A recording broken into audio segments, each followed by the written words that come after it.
Because for us, as being former corners, when the first thing we get in that situation, especially if we know pressure, if he looks like he's about to run across it, we're shooting because we know we ain't no help.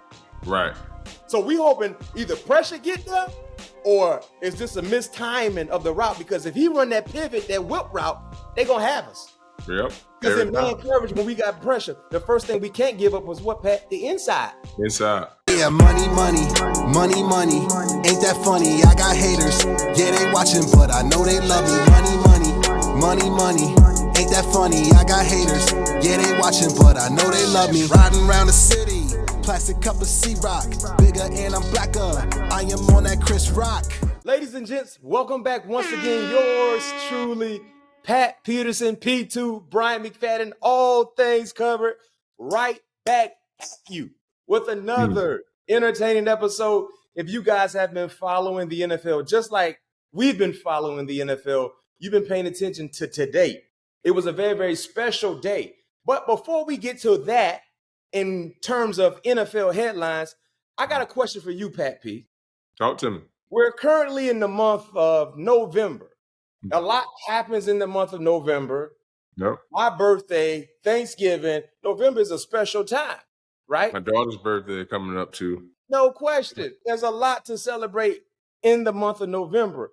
But as I sit here and watch the NFL calendar year, there's a lot of time that has passed us, right? Mm-hmm. And me doing shows with you, talking to you daily, I know we've talked about this off record, but we haven't talked about this on record.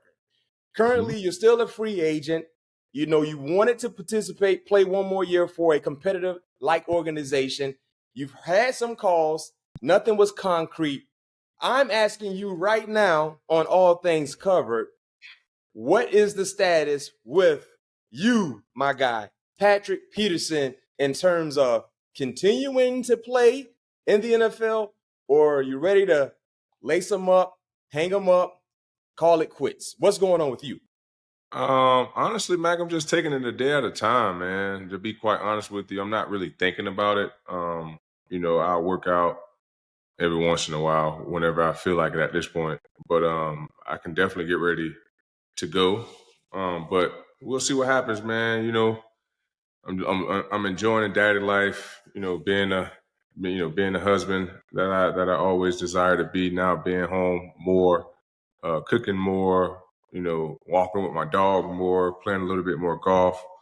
You know, so it's fun. It's fun being on this side of the world and being able to talk about ball, being able to see ball now from a different lens versus being on my iPad, for 4 or 5 hours throughout the day. So it's pretty cool. But to answer your question, it's still up in the air. You know, I still. Well, you're not officially retired. Yeah, not officially retired just yet. Had a team just called last week, but still wasn't nothing that I was that moved the needle, so. Do you want to share who that team was? Nah, not really. It's irrelevant. I know who it was, and I ain't gonna say who it was since you don't want to say who it was. But I'll give a hint. That team was active today in trading in the trade deadline. I'll say that much. So you guys, our viewers, you can kind of put 2 and 2 together because you look at the teams that made moves. The team that reached out to Pat P was a team that made a move today, and it got better, in my opinion. And with that being said, and for fans, you heard Pat P. He's playing it by ear. He's not really retired yet, but I guess whenever he wants to make that official announcement, he's gonna let us all know. No Hopefully, doubt about I get it before you guys get it. That won't be.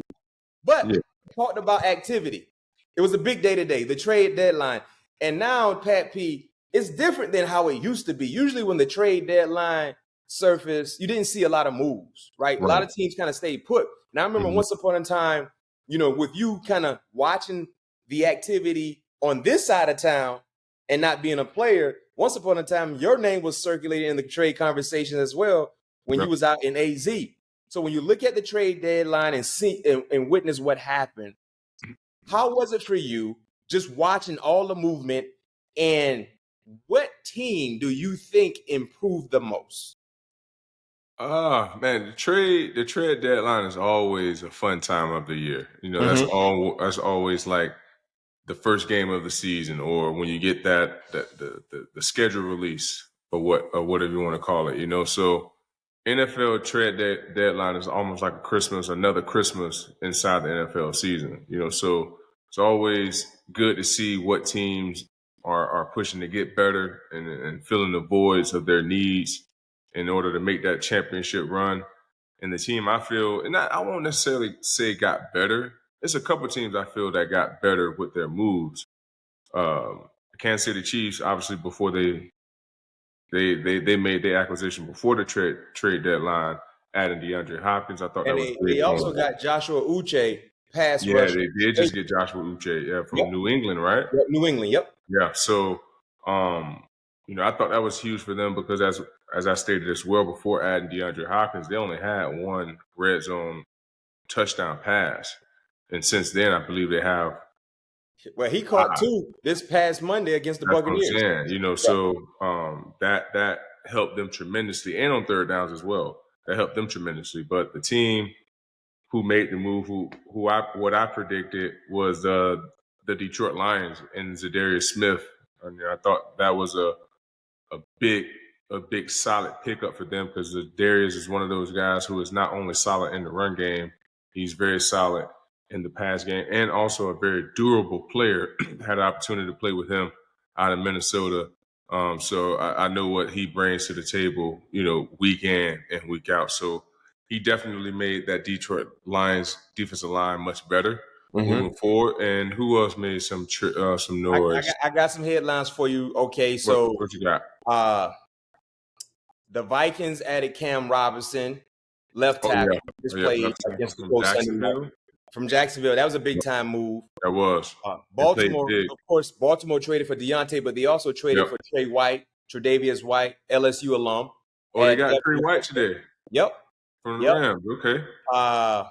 You look at Arizona traded for Byron Browning, young up-and-coming edge rusher, provides depth. Cincinnati traded for Khalil Herbert, the running back from Chicago. Okay. Washington traded for Marshawn Lattimore from the Saints. The Saints are sellers. Buffalo Steelers got a receiver today. Mike Williams. I said the Steelers got a receiver today, Mike Williams. Got Mike Williams, and low-key under the radar move added Preston Smith. Pass rusher. Yeah. And they only gave up a seventh rounder. I did see that. Boy, that was a very, very surprising move. Surprising under the radar. Now you got Alex Highsmith Jr., TJ. Hopefully you get Nick Herbig healthy, and you add Preston. Man, that's crazy. Yeah. So that was a big move. Of course, the Jets, Devontae Adams. You talked about Detroit, Zadarius Smith. Dallas added Jonathan Mingo. A lot of people were confused about that because they gave up a fourth rounder, if I'm not mistaken, Hugo. And wide receivers like Dia Hop and some other guys went for fifth rounders. And Jonathan Mingo has nowhere to resume of those wide receivers, but the Dallas Cowboys doing Dallas Cowboys-like things. So it was a lot of activity. It was a lot of activity. For me, I agree with you when you look at Detroit, because Detroit is a team that is playing some of the best football in the National Football League. I mean, you had that debate last week on last week's episode, right? But they still needed just to add a secure blanket to the defense. Yes. And they also had the luxury of not just improving this season, but next season when Aiden Hutchinson comes back. Because now you have Aiden Hutchinson, lo and behold, if he's 100% healthy, and Zadarius. Yeah. Right? So think about how that defense will look when everyone is back in uniform. So that was a big move. But I really like what Pittsburgh did, because Pittsburgh has been flirting with the ideal of bringing in an experienced wide receiver. They're 6-2, currently the third best team in the AFC. Offense is really surging, but then you give Russell, another veteran wideout, big body, who can still stretch the field to some degree. That's a plus, but then you add another piece to your already talented defense. That's a big plus. So now it's really going to really be intriguing to see what happened and how things work out. But there was a lot of movement. Hopefully your team got better. Were your team a buyer, or was your team a seller? And if you're selling at this stage, you ain't going far. Nope. No, you you're not going far at all. So we got to see how it work out. We have some exciting news for all of our listeners, all of our viewers, all of our fans. We have an exclusive discount code with Homefield Apparel, one of the best apparel companies in the world. At checkout, if you enter in your promo code COVERED, COVERED, in the checkout promo code, you will get 15% off, which is a very, very exclusive discount coming from yours truly, all things covered. And other news, when you talk about things that shook up, and we will do our game recaps, but one of the top topics of discussion me and Pat P had, this past Monday night, Kansas City hosting the Tampa Bay Buccaneers. A really good game for an undermanned Buccaneers team, missing their top 2 wide receivers, heck, their top 3 wide receivers. Yeah. Baker, Cade Otton, the running game, they played some real good competitive football. Game went into extra periods. So the question that me and Pat P had was it the right move for Todd Bowles to kick the extra point and take the game into overtime? Let us know how you feel for our viewers. Let us know in the comments section, because that was a significant game. Number one, Tampa needed to get back in the winning track. Now they're currently below 500. And secondly, Kansas City wanted to remain undefeated, or could Tampa give them their first loss on the season? Well, we all know how it played out. But Pat P, let the viewers know how you felt about Todd Bowles deciding to kick the extra point. I feel like, first of all, he caught the timeout too early. We both agree to that. Yes. Yeah. I feel like if he was gonna go for 2, the clock needed to be down a little bit more, like 7 seconds, to where you can't give, if you convert the 2-point conversion. I don't want Patrick Mahomes with no time on the clock. With me looking at the situation and the conditions that they were in, yes, the Tampa Bay Buccaneers had all the momentum moving forward. But you and I both know the hardest place to convert 2-point conversions, the red zone, and third downs. I am not putting myself that we worked so hard to get ourselves in this position. I get what you said, that the guys was undermanned, that you're going for the win. But if you get the 2-point conversion, they still had 22 seconds left on the clock, or 20-something seconds left on the clock. So Patrick Mahomes still had the opportunity to go back down there and win the game. So it still would have been a lose situation regardless. So I felt like he called the timeout too early, and I thought that was the right move going for it. Kicking the field goal versus going for it with how much time was on the clock. If it was less time, under 10 seconds, you got to go for it, in my opinion. But it was 20-something seconds left on the clock, and the Kansas City Chiefs had all 3 timeouts. I believe it made the decision much more easier for Todd Bowles to kick the field goal versus going for 2. And he's the coach anyway. So, and me and Pat P, we had a great conversation. We should have recorded it. Pat, know how I feel. I disagree. I felt like going for 2 was the best option for the Buccaneers, and here's why. That drive, they were able to really sustain production in a unique way because they got were lucky on that drive. No. Pat P, we're not going to say the L word. We're not going to say the L word. Yeah, heck, I won't say lucky. They got very fortunate. It's better to be lucky than good. Yeah, but that tells you the ball is rolling in your favor, right? Yep. That tells you the ball is rolling in your favor. So when you factor in what they were doing and how they were doing it, I felt like they had Kansas City's defense on their heels. They were standing on eggshells. Baker Mayfield was carving them up. They scored a touchdown. And while you're in the midst of that drive, I feel like as coaches, offensively, head coach-wise, you need to start letting your OC know the game plan.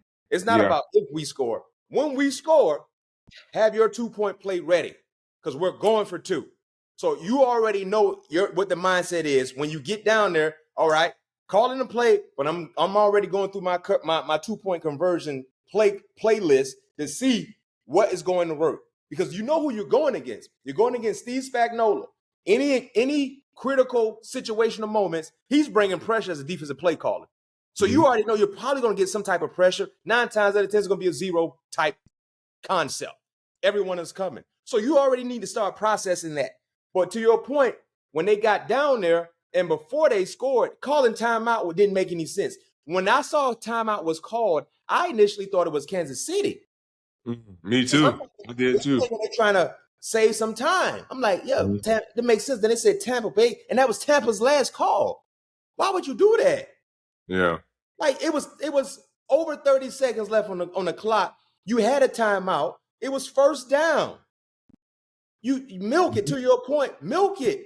Or don't leave them that much. Don't stop the clock for them. Right. You didn't have to necessarily huddle. You can still utilize tempo, but keep it going. But they scored. But when you score, remember when they scored, it was a little over 30 seconds left on the clock, right? Yep. 27. To your point, they couldn't really milk it because they used the timeout. But I'm going for 2 because the rhythm was there.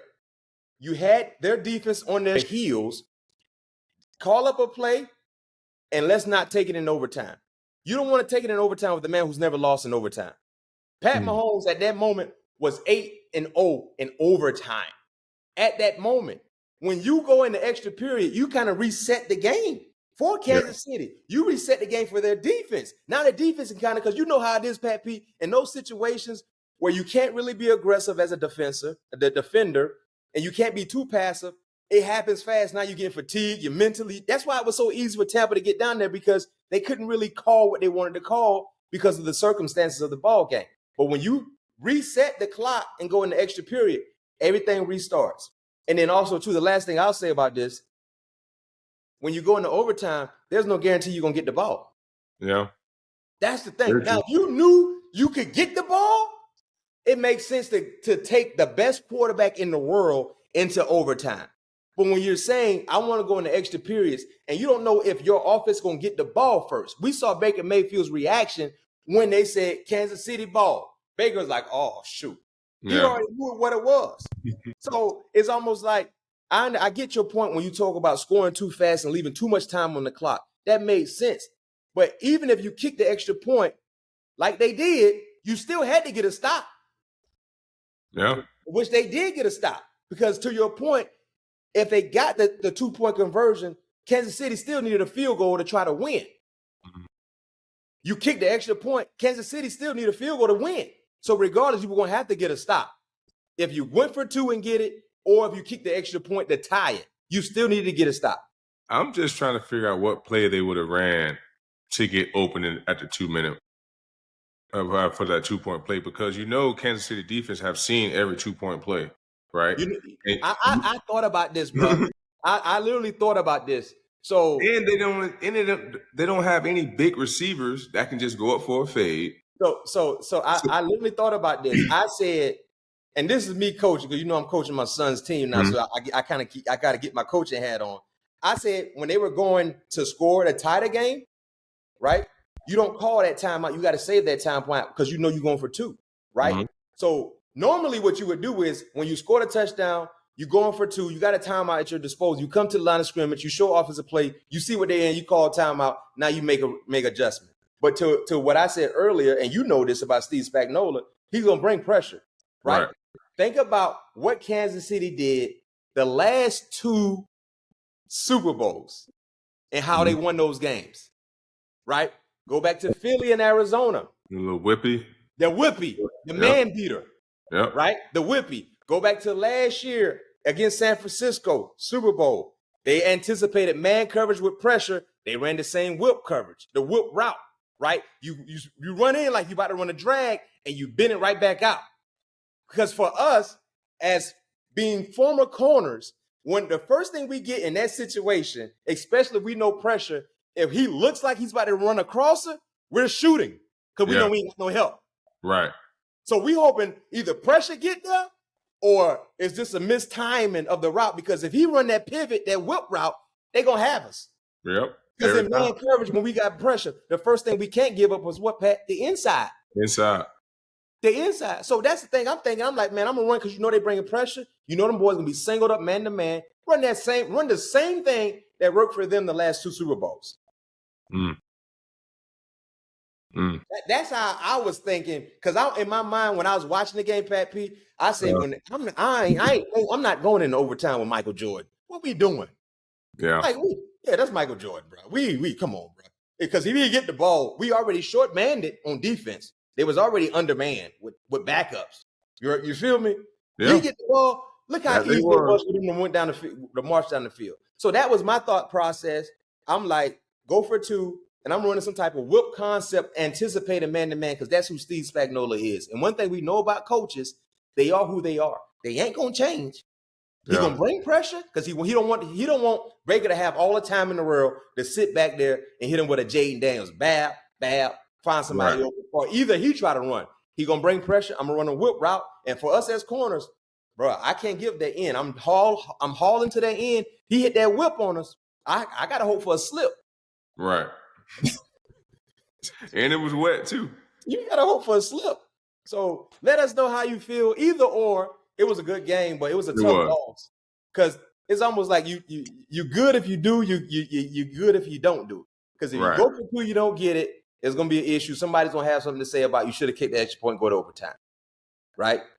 So that's why the coaches get paid the big bucks, and we just get back here and criticize what they do or what they don't do. But we don't get paid the type of money they get paid because they got to make critical decisions. So we got to see how it plays out. But Kansas City still undefeated.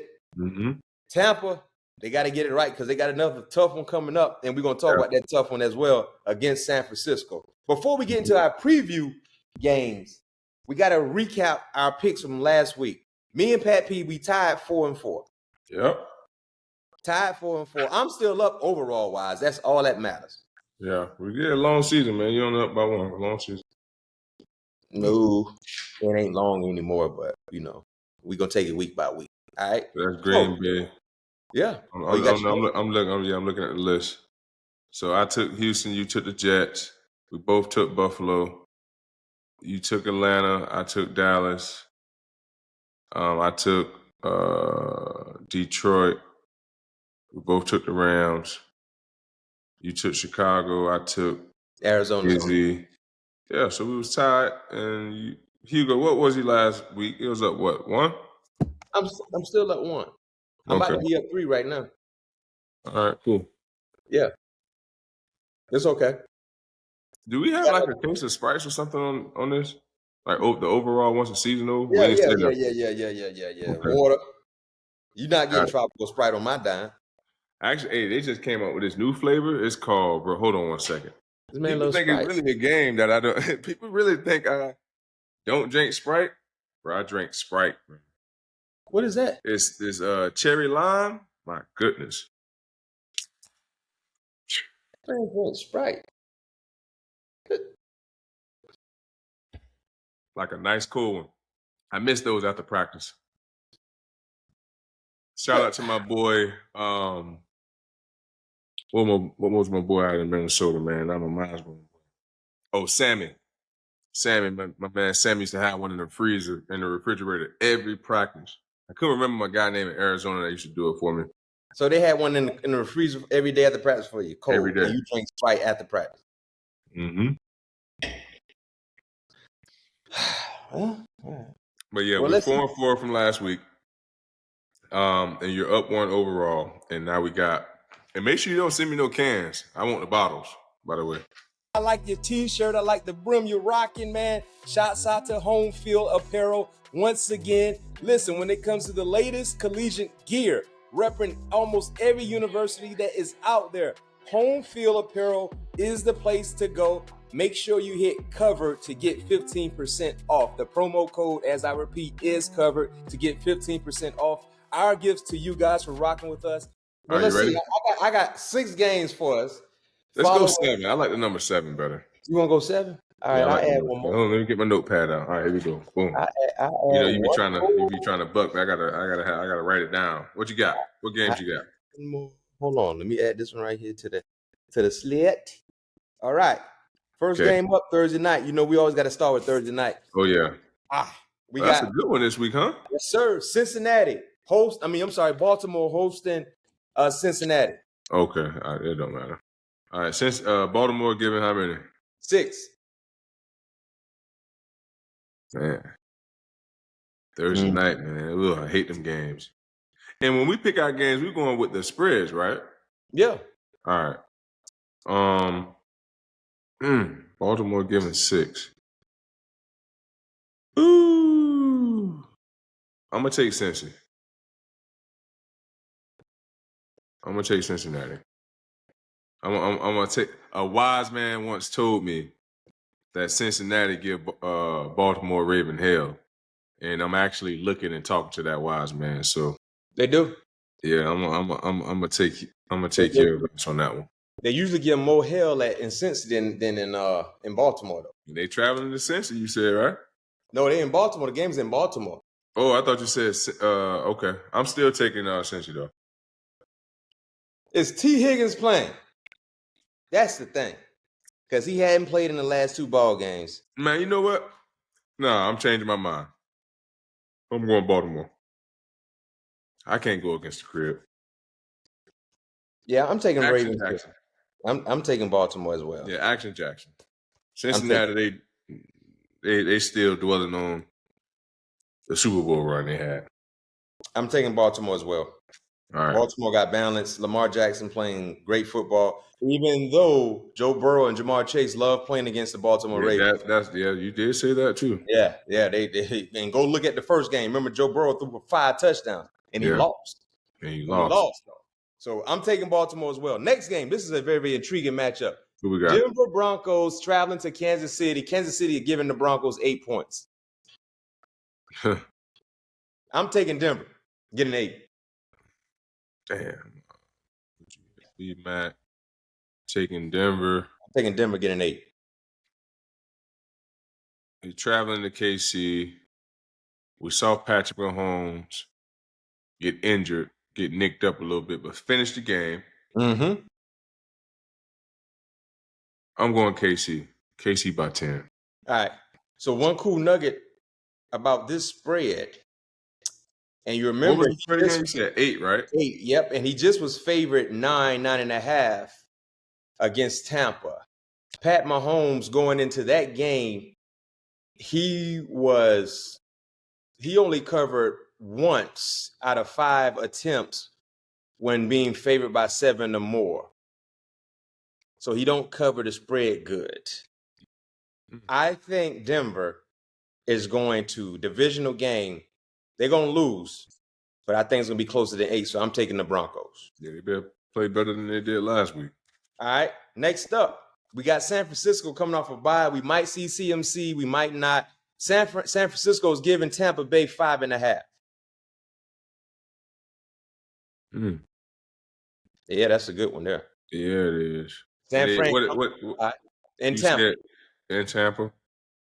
Tampa getting 5.5. So put plus 5.5 by their name.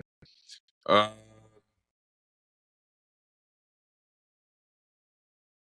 gonna take. And San Francisco just coming off a bye, right? Yep. This is a big game for both teams. Really big game. I'm going to go with the San Francisco 49ers, just going with history. Second half of the season, they seem to start to get their act together. I'm going with San Francisco too, especially got Christian McCaffrey back. I think Tampa on their heels. Tampa might allow Kansas City to beat them twice.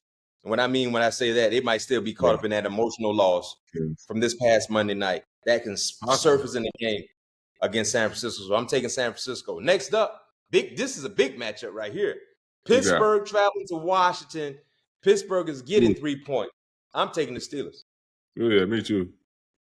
We both take the Steelers. Now this is where I think we're going opposite direction on this one.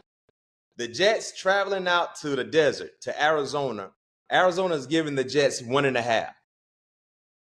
Arizona giving the Jets 1.5. Hold on, let me write this stuff down. NYJ. And Arizona giving 1.5? Yep. That's interesting. 1.5 is like really frisky. I'm taking the Jets. I'm riding with the Jets again. I'm going easy. Mm-hmm. See, this where you be losing at right here. Yeah. All right. This where I get you right here. Hugo, this is where he falls. What you got? Next up, Sunday Night Football in H-Town. Drop your top and roll with me. It's the Big Mo in the ESG.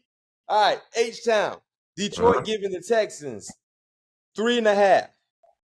Detroit giving the Texans 3.5. I like Detroit. Yeah, I like Detroit too. I can't Detroit. Houston struggling to injuries. It's gonna be tough for them, so I'm taking Detroit.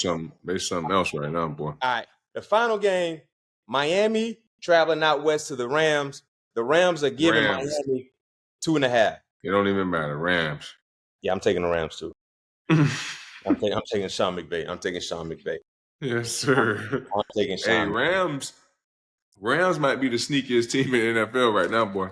Boy, that Sean McVay is a heck of a coach, bro. Man.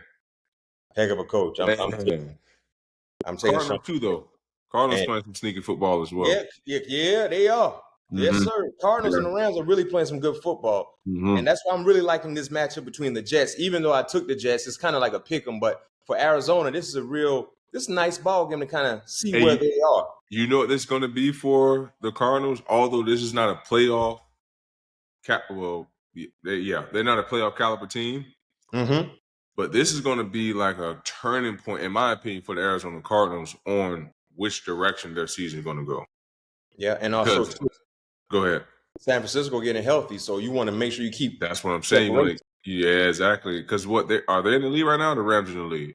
Arizona's sitting number 1 in that division right now. All right, cool. And you know the Rams playing some hot football right now? Yep. So this is a really, really big game. And we know, well, I won't say we know, the history shows when it gets later in the year, Kyler seems not to show up. But he has been playing some phenomenal football this year, and I hope that he keeps that up because the team is going to need him in order for them to go where they want to go. James Conner been running well. Defense playing very, very strappy. Yeah. What's so remarkable about it is that, like, you're not seeing like a 300-yard or a 100-yard rushing game. Like, the defense is, creating short fields, special teams, blocking punts, putting their team in great field position. Running game is outstanding right now. So it's just making his job that much easier, and it's just making the team flourish that much better. No question. Yep. I mean, they're playing some real good football, and they're winning ball games, not getting video game-like numbers from Kyler Murray, which is great. Right. So they're winning in different styles. Styles make fights, as we always say in football. They're winning with different styles, which is great as you get closer to December football when you're trying to get into that playoff conversation. So that's going to be a good game. The Jets going to be a good game. Is. I mean, it's a lot of good games this weekend, man, starting Thursday night with a divisional matchup with Cincinnati and Baltimore. So we just gave you guys our picks. Follow us as we oftentimes, display. We put our picks together and we go ahead and try to put them together to try to win some money. So definitely follow us. Before we go, we have to give our Strap of the Week award. Yes, our winner this week goes to Pat P's former teammate out in Arizona. He was a young lad trying to figure things out when he came in the league playing with Pat P. Now he's with the Minnesota Vikings wearing Pat's former number, his old number, no other than Byron Murphy. If I'm not mistaken, Byron has had an interception the last 2 weeks against the Rams the previous week. And then this past weekend at home against the Colts. Back-to-back picks. The Shea Townsend always say they come in bunches, be ready to catch them because they're going to keep coming. Big-time interception, man, leading to a 21-13 victory over the Colts. This formation, man, Byron's to the slot side of the formation, and he was playing the slot, playing man coverage. Pat P, he did a great job of undercutting the out route that was intended for downs. The wide receiver for Indy, former North Carolina Tar Heel, who's an exceptional route runner, very, very quick and elusive off the line of scrimmage. But the patience that Byron displayed in undercutting that out route, Joe Flacco had no idea number 7 was going to be where he was. And reading the hips, oftentimes, I know you always talk about during your training, low eyes. Not allowing your eyes to get too high because that's when they can manipulate you with their body movement, low eyes. You can tell he read the right thing, led into a big-time interception that helped the Vikings win in front of Skol Nation. Skol Nation. Pat P, I got a question for you before we let you go. If you want to add something to that too as well, when you talk about the undercut on that out route. But it was a great technique by Byron. I had an opportunity to play with Byron out in Arizona, so that's one thing I always admired about Byron: his cat-like reflexes, being able to stop on a dime and having low hips and keeping his eyes low, and being able to transition in whichever direction that he needed to. And he was just in perfect position throughout that route. Looked like they was in two-man, because if you go back and look at the clip, you see Griffin in the outside corner. He's trailing as well, so that tells me that there was a safety over the top. Couldn't tell if it was Cam or Harrison Smith. Yep. You know, so the receiver fell right into the bait. It was a perfect call for that perfect route combination, because that just gives the DB like Byron, who's able to read receiver hips when they're going in and out of their breaks.